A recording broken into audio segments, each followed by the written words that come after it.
E aí, meu povo, segundo vídeo que eu subo hoje, se você puder deixar aquela curtidinha aí para dar aquela força e divulgar o canal para outras pessoas, para a gente ir devagarinho, dentro do que for possível, no espaço do possível, ir crescendo e alcançando mais pessoas. Eu reli um livro do eu não vou saber pronunciar, do Bin Chul Han, que é um autor, né, muito conhecido. Eu diria que ele é um dos críticos do neoliberalismo, da forma como a gente vive atualmente. Não porque a gente fala neoliberalismo e parece uma palavra também que vai ficando um tanto quanto esvaziada, né? Basicamente, o que, que eu entendo, né? Significantes aí dessa palavra. Como o regime do trabalho, ele tomou proporções de quebra de fronteiras, com o avanço tecnológico, com as novas profissões de nossa época, e toda uma ideologia que leva as pessoas a terem como foco explorarem a elas mesmas, compreende? Hoje, as pessoas pensam que são empresárias, né? Então, há uma nova relação de força de trabalho, ideologicamente, frente à globalização e inúmeros outros fatores, que você não precisa do ditador para explorar. A própria pessoa se explora e até o lazer, o tempo de ócio, se é que a gente permite o ócio, isso fica capturado por essa lógica. Então você não vai fazer uma viagem para relaxar. Você vai fazer uma viagem para que ela seja produtiva. Então o teu ócio, ele está capturado por essa lógica, né? Então é assustador, como é difícil a gente se dar conta disso. E esse autor, ele tem livros belíssimos. Esse aqui chama Favor Fechar os Olhos, Em Busca de um Outro Tempo. Isso aqui é uma preciosidade, ele é fininho, vou colocar aqui, né, o nome dele aqui embaixo para você adquirir.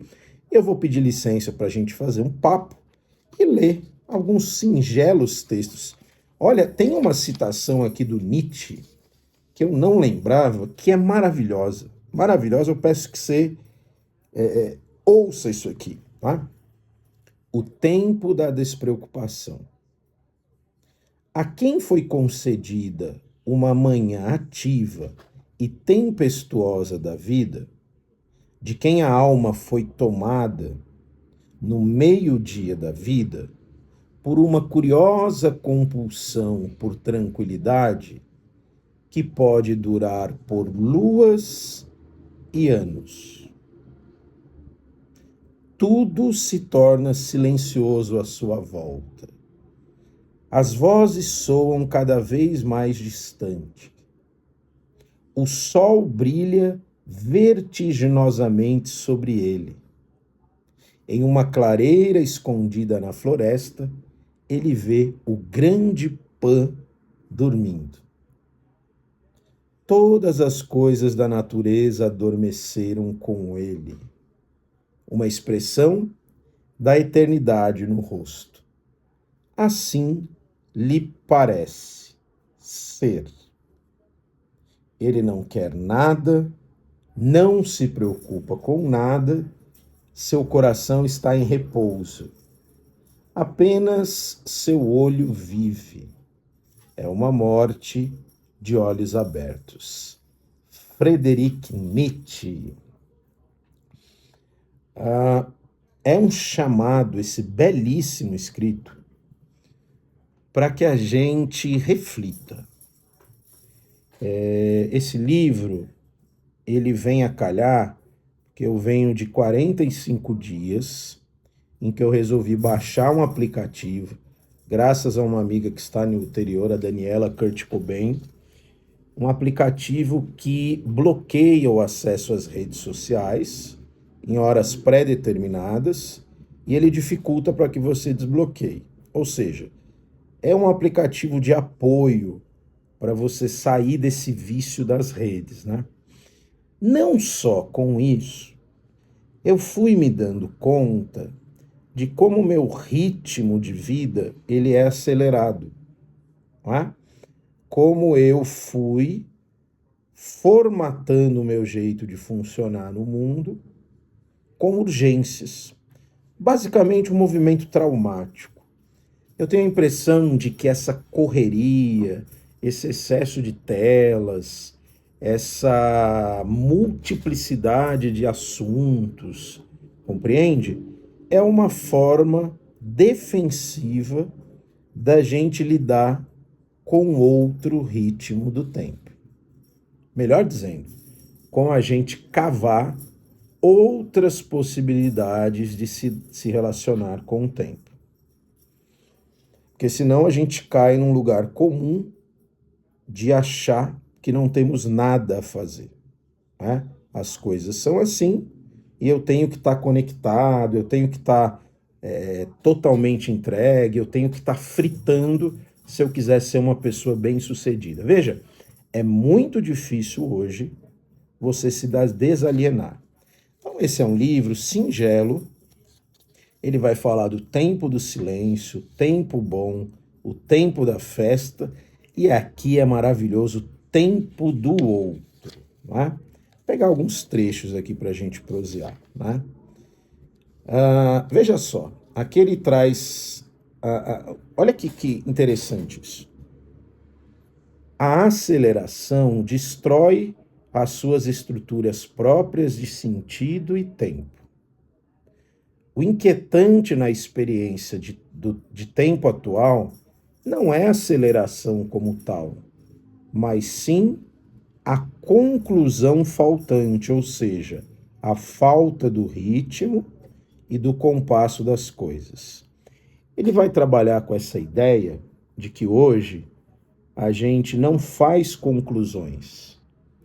É como se a nossa mente, o nosso raciocínio, ele ficasse abrindo um montão de abas, não é?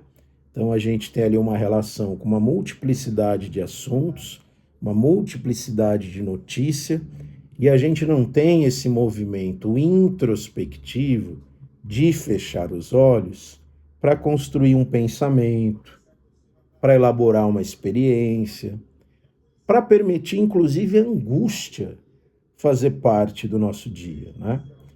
Então, é um mundo que tenta banir tudo o que diminua a lógica de produção. Vocês concordam? Conseguem ver isso aqui? Para mim é muito belo essas coisas que ele fala aqui, né? Olha só. Olha isso que importante, minha gente. Olha isso.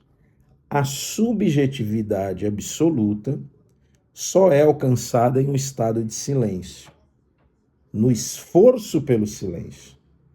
Fechar os olhos significa trazer a imagem, a fala do silêncio.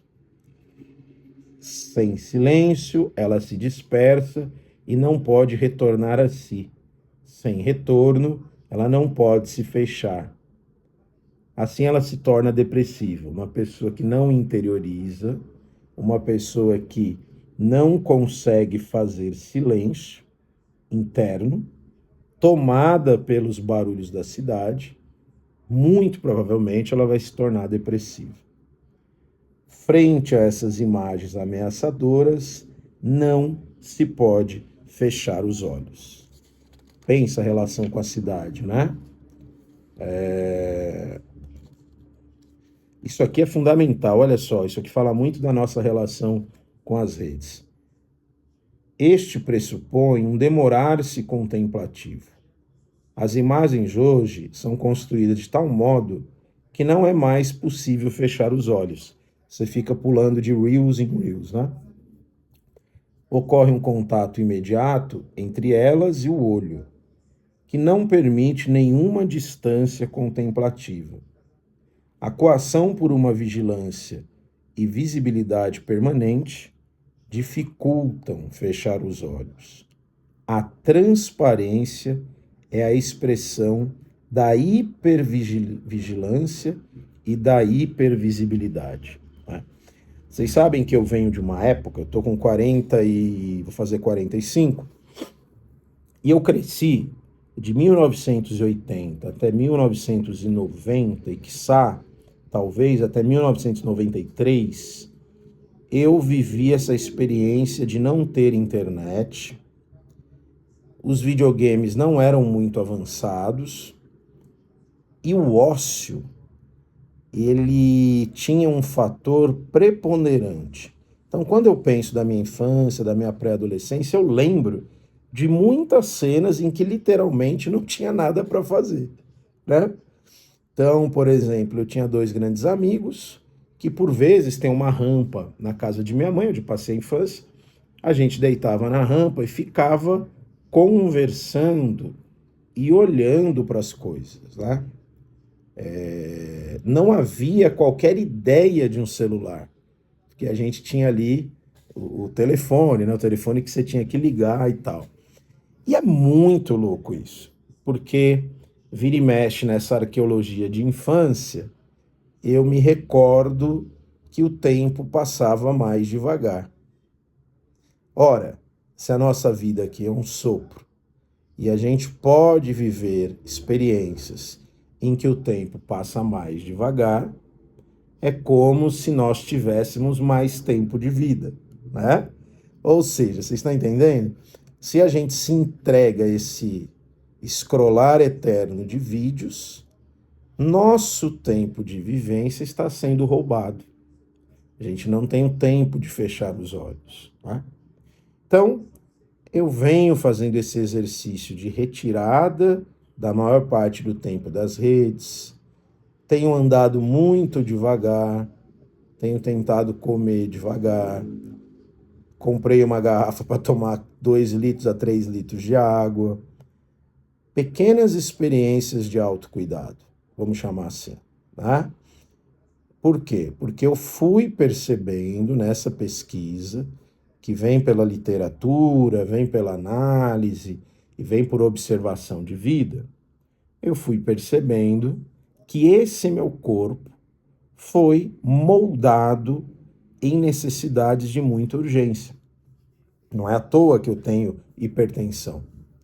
Não é à toa que eu tenho sobrepeso, não é? Não é à toa que meus 2 joelhos estão estourados, não é? Então, queridos, será que a gente pode começar a fazer um experimento de auto-observador de nossa vida?